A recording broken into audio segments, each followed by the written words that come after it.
O grande dragão foi lançado fora. Ele é a antiga serpente, chamada Diabo ou Satanás, que engana o mundo todo. Ele e os seus anjos foram na terra lançados. Apocalipse, capítulo 12, versículo 9.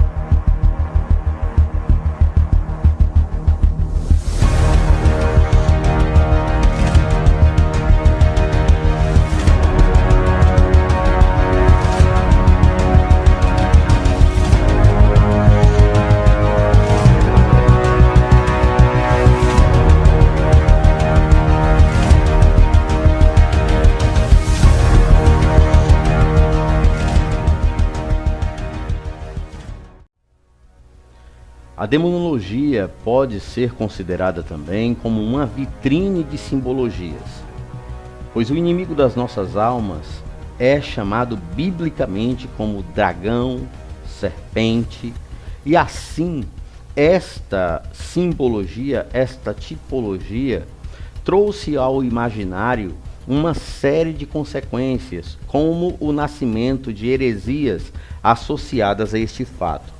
Um bom exemplo é o Bestiário, um livro cheio de desenhos de horripilantes monstros, a quem é dada a proveniência à aparência dos monstros citados na Bíblia. Interessante que este dragão não é nada mais, nada menos do que um ser que usa de sedução para nos atacar. E volta-se então a uma pergunta: alguém que quer seduzir se mantém com má aparência? O nosso inimigo, ele mantém uma boa aparência para ser aquilo que ele é, enganador.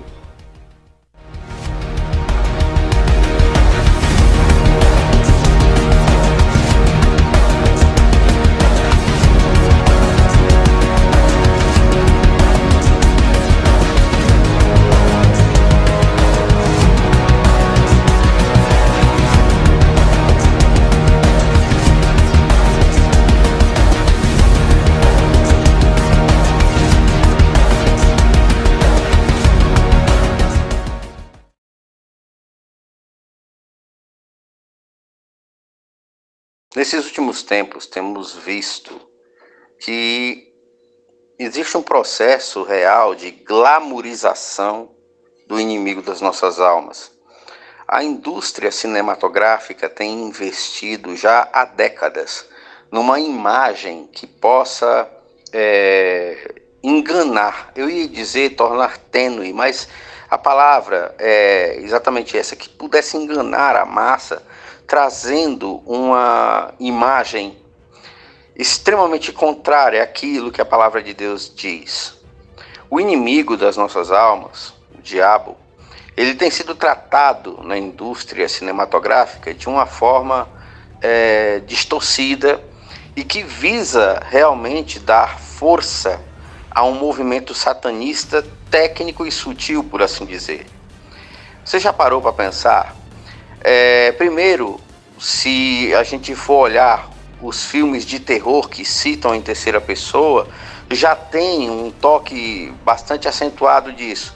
E quando tem a tônica do personagem em si, como o Advogado do Diabo, como a própria série que agora eles estão televisionando, que tem o nome dele, que é em geral associado a ele, você vê que, por exemplo, a série Lúcifer, ela aponta para uma imagem de um galã se passando por ele. Ou seja, a indústria cinematográfica trabalha colocando um tom, uma imagem atraente nesse personagem. Para você ter uma ideia, existe até mesmo um super-herói, Hellboy, Garoto do Inferno, na tradução literal, que é um demônio que perde os chifres e que fica ajudando a humanidade. É um conjunto de situações extremamente caricadas, exageradas, cheias de metáfora, cheias de linguagem subliminar. Mas o que nos interessa realmente é analisar analisar o que é e o que não é fantasioso, o que é e o que não é perigoso. Quando falamos de cinema, falamos de entretenimento, de diversão, e os filmes, então, são a mola mestra de toda essa indústria. Além disso, a gente pode ver que essa indústria se propaga por todos os países. Não existe só filmes americanos, internacionais, mas no Brasil já foi feito também. Inclusive em que havia uma igreja do indivíduo e que as pessoas começavam a acreditar e se tornar adeptos deste grupo. Fico pensando que estudar demonologia traz uma noção real para que se possa combater, até porque a filosofia de aprender demonologia é conhecer o inimigo para não cair nas suas ciladas. Bem, dito isso, a gente precisa considerar o seguinte: tudo aquilo que foi mostrado, talvez 98% ou 95% do que é mostrado sobre este indivíduo é mentira. É pintado com chifre, garfo na mão, rabo. E nesse próximo vídeo que eu vou mostrar para vocês, agora, vocês vão ver que não tem nada a ver com isso. Ou seja, para pensar que se ele exerce a tentação, como alguém pode ser tentador se não for atraente, se não for belo? Então esse diabo com chifre, rabo e garfo é contraditório. Já a versão que usa a imagem de um galã é mais compatível com aquilo que a Bíblia nos diz. Vamos ver e analisar juntos.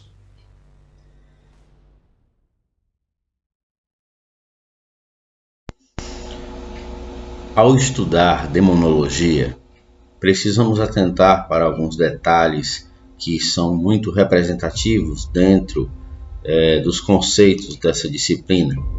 Até porque estudar o inimigo de nossas almas exige atenção.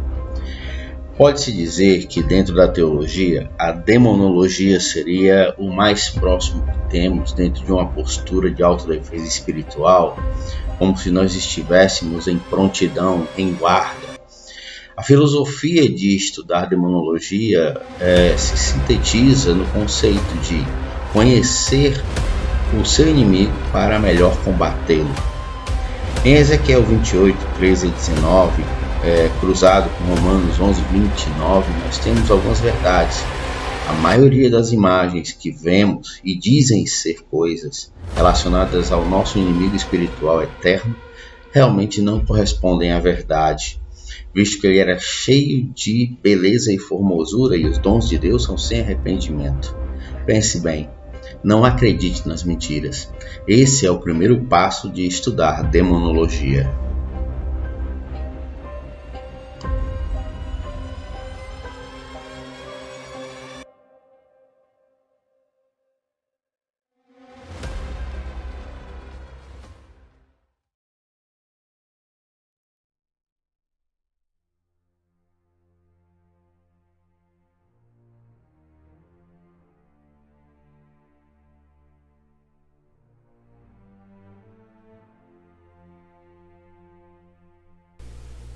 Falar conceitualmente de uma disciplina consiste em saber suas fontes e razões.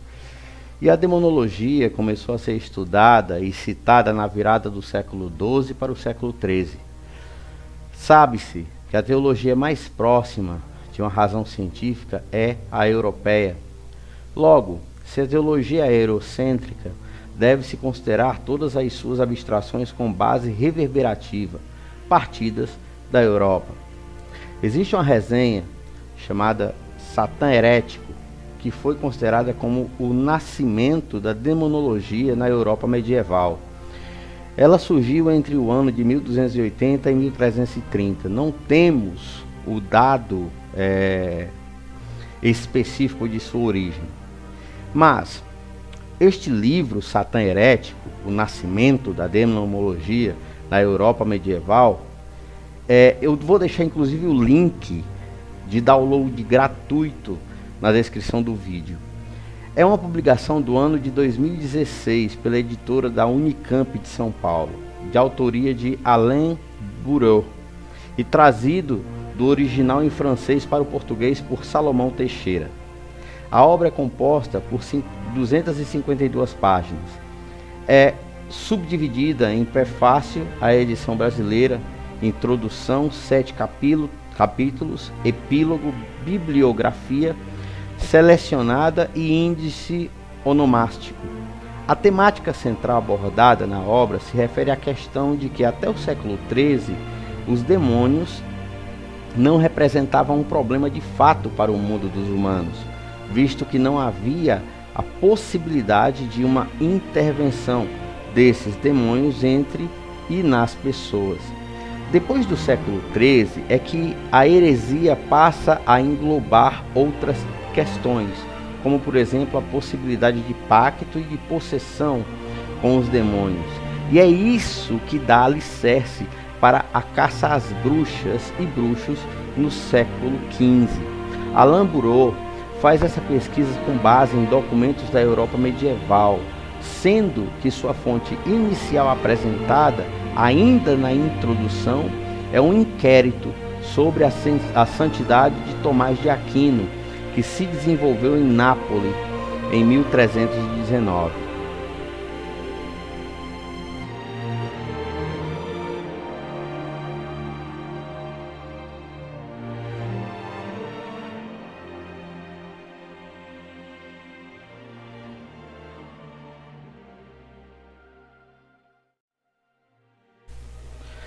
Então, nós devemos refletir com muito cuidado, e aqui eu volto ao eixo da nossa reflexão. É perceptível que antes do século XIII não havia um interesse e nem se acreditava que os demônios pudessem interagir de qualquer forma. Mesmo que na Bíblia houvesse relatos, a Europa medieval, antes do século XIII, era completamente ignorante, por escolha de ignorar a questão demoníaca. E após o século XIII, acredita-se que houve esse início por um pré-projeto da Inquisição e aquela grande caça às bruxas que vitimou milhares e há quem diga milhões de pessoas sob acusação de demonismo, de pacto com Satanás e bruxaria.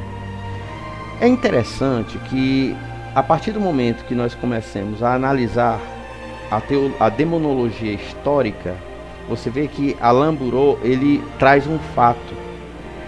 A Igreja Católica até o século XIII ela ignorava os demônios, mas depois ela precisou dos demônios como argumento para acusação e assim manter o seu monopólio, inclusive sobre as monarquias da Europa. Então você vê que a primeira palavra, que é Satã Herético, do século XIII, é um livro que conta a história de um catolicismo, primeiro, totalmente descrente do mundo espiritual, muito parecido com os saduceus da época de Cristo, e depois do século XIII, pragmaticamente falando, iniciaram a caça às bruxas literal, com o argumento, vamos dizer aqui, com a desculpa da existência de demônios. Então aqui, essa virada doutrinária é muito curiosa, tendo em vista que o que é bíblico não muda. A história, mais uma vez, põe o dedo na cara da Igreja Católica com uma acusação? Não, apenas com a apresentação de fatos. A acusação se dá pela apreciação do fato ante a sociedade. Perceba que aqui a demonologia ganhou um status de ferramenta de análise social, antropológica e, por que não dizer, jurídica, se formos considerar o genocídio um crime contra a humanidade, perseguir pessoas naturalistas, denominando-as como demoníacas.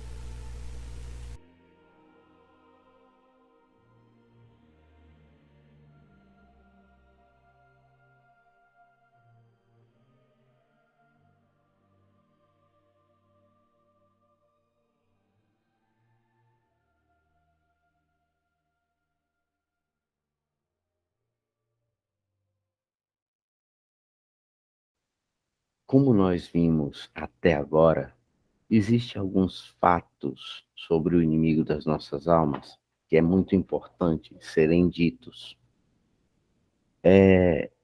Eu, durante a minha jornada, eu sempre tive uma opinião muito concisa sobre os estudos de demonologia ou satanologia, como queiram assim nomear. Eu sempre percebi que havia um esforço muito grande de entregar tudo nas mãos do inimigo, ou seja, isso é do inimigo, aquilo é do inimigo, e aquilo me causava estranheza, porque eu definitivamente queria um território demarcado, sabe? Um território demarcado para que eu pudesse transitar na ausência deste indivíduo. O ser humano, ele precisa muito de ver limites para que ele possa pautar o seu procedimento. Talvez uma das coisas mais perigosas do inimigo das nossas almas seja exatamente isso, que ele não tem uma forma delimitada, ele não tem um território delimitado e ele nos ataca onde nós menos esperamos. A tentação, os seus ataques, e em Efésios, né, capítulo 6, versículo 11 e 12, falam: vistam toda a armadura de Deus para poderem ficar firmes contra as ciladas do diabo, pois a nossa luta não é contra seres humanos, mas contra os poderes e autoridades, contra os dominadores deste mundo de trevas, contra as forças espirituais do mal nas regiões celestiais. É interessante que ele fala nas regiões celestiais, mas nós estamos aqui na Terra e ele nos recomenda a vestir a armadura de Deus. A presença desse indivíduo tem sido lamentavelmente constante no meio das pessoas, usurpando a paz das pessoas e se aproveitando dos momentos de fraqueza. Fico pensando quantas vezes ele não deve ter se aproveitado dos momentos de fragilidade das pessoas para impetrar os seus planos e assim destruir vidas. Porque a tentação é ele que faz. Cair na tentação é um esforço, é uma liberação, a decisão nossa, e é esforço nosso resistir à tentação. E lá em Tiago fala: portanto, submetam-se a Deus e resistam ao diabo, e ele fugirá de vós. Ou seja, resistir é uma questão de nervos, é uma questão de discernimento, de equilíbrio. Bom, ele está investindo contra mim, ele está contra mim, eu preciso suportar. As armas lá de Efésios, então se pressupõe que seriam armas morais, armas espirituais, armas que nos protegem, que nos armam para uma batalha espiritual muito delicada. Batalha espiritual essa que a maioria das pessoas não está preparada. Então a demonologia, ela vem dar os primeiros passos para este combate que vai durar, infelizmente, a vida inteira, porque a vida inteira nós vamos nos deparar com isso, a não ser nos tempos bíblicos predestinados à prisão deste indivíduo. O interessante é que as pessoas às vezes me perguntam se os demônios, se o mundo espiritual consegue enxergar a nossa intimidade. É bastante relativa essa pergunta, e eu diria, a princípio, de modo superficial, que não. O interessante é que essas criaturas um dia foram anjos e tiveram, quando eu falo essas criaturas, é o diabo e os seus demônios. E eles tiveram a oportunidade de observar a criação do ser humano e atentar para diversos detalhes da criação.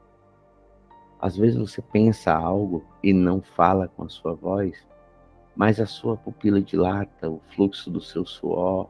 Existem sinais no seu corpo que os demônios eles atentam e eles realmente analisam para que possam assim exercer a sua atividade demoníaca de tentação e nos dá a impressão de que ele tem acesso ao nosso pensamento, à nossa intimidade, o que de fato ele não tem, não é assim que funciona.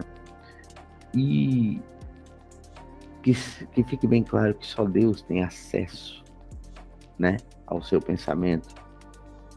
Agora, quando nós analisamos todo esse padrão, nós começamos a perceber que o inimigo das nossas almas, ele tem um trabalho de atenção com o ser humano muito grande, pois se ele está dia e noite, como fala lá em Apocalipse, nos acusando, é porque dia e noite ele está nos analisando, ele está nos observando, e nisto consiste a nossa batalha.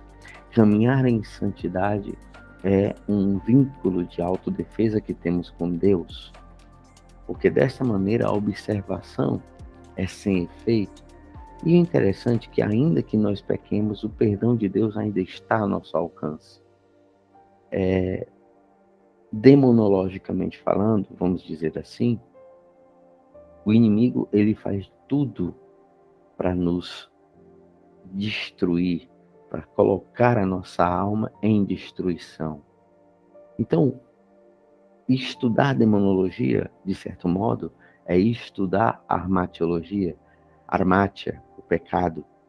Então, quando nós percebemos que existe essa luta íntima, começamos a perceber quão grave é e quão importante é o estudo desta disciplina, que agora nós estamos dando uma pincelada, né? Porque o aprofundamento virá com o tempo.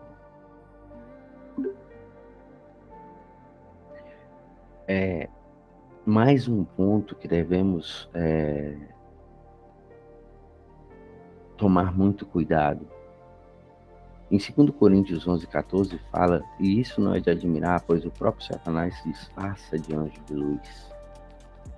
Ou seja, Satanás, e é uma coisa batida nesta aula que eu estou gravando, batida no sentido que você desperte. Essa imagem, né, veiculada pelo bestiário, e ainda na Idade Média, vem pintar um diabo com rabo, chifre, garfo na mão, coisa que nunca existiu. E aí é um raciocínio muito prático, alguém que seduz quer se mostrar atraente e não repulsivo, né? E essa imagem é uma imagem repulsiva, é uma imagem reprovada, é uma imagem que, se alguém vê, não se sente atraído por ela. Na verdade, isso participa muito de um raciocínio medieval de amedrontar o inimigo. E amedrontar o inimigo, visto que o catolicismo controlava todas as monarquias na Idade Média, dizer, olha, você vai ter com o diabo, maldições que eles proferiam e mostravam a figura do diabo, tinham muito esse cunho de ameaça, de ser um material bem mais bélico do que informativo. E aí eu penso que o pragmatismo do catolicismo naquela época valeu muito para a composição dessa imagem. Pragmatismo não só com relação a isso, mas também com relação à Inquisição, à indulgência, a todo aquele sistema de ganho que o catolicismo tem, que infelizmente, quando nós falamos de demonologia, nós temos que falar neles, porque houve um movimento intra-institucional muito ligado às questões do satanismo. Por exemplo, as indulgências. Você vendia o perdão e vendia uma locação no céu. Agora me diga, a mentira vem do inimigo. E se eles faziam isso, eles tipificavam quem? Jesus, ele sempre falou do livre-arbítrio, né? se você quer, vem a mim. Já disse assim, se você não for de Jesus, você morre. E eles comemoravam a morte de muçulmanos, né? Comemoravam dentro das suas cruzadas que se confluíram com a Inquisição, que eles chamavam de Santa, né? Era um movimento que eles diziam que o Tribunal do Santo Ofício condenava não cristãos. Uma barbárie.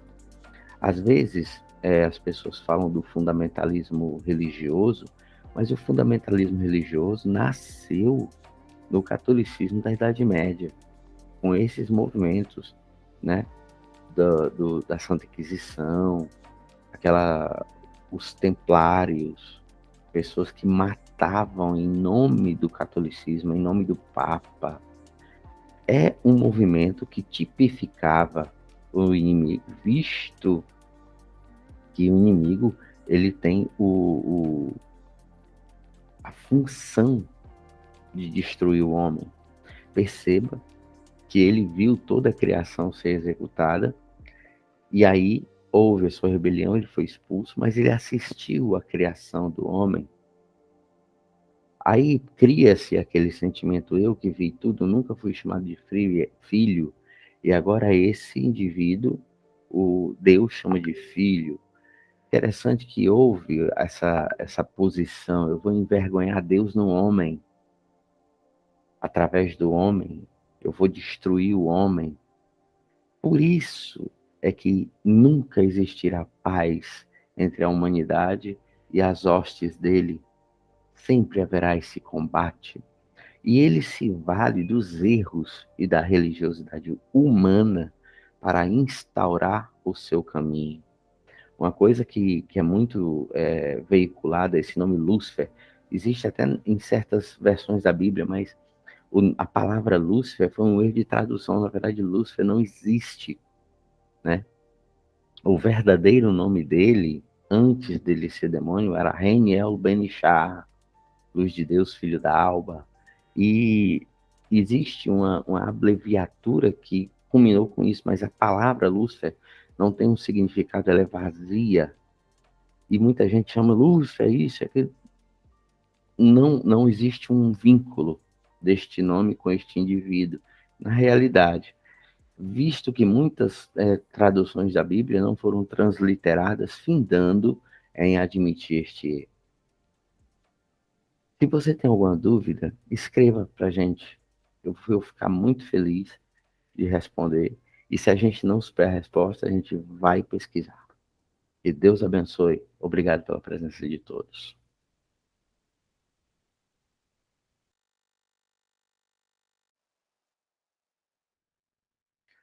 Então, meus irmãos, falar tradicionalmente sobre o caráter do inimigo das nossas almas é um assunto bastante extenso. Hoje, o que a gente viu? Nós vimos superficialmente a origem e os fundamentos da demonologia. E a história dessa disciplina, ela, por hora, ela nos importa mais, porque ela nos faz ver exatamente quando esse assunto começou a ser relevante para o dito cristianismo da época. Saber que só a partir do século XIII é que houve essa preocupação indica que as pessoas, entre aspas, que representavam naquela época o cristianismo, eram pessoas que viravam as costas para a Bíblia. Por quê?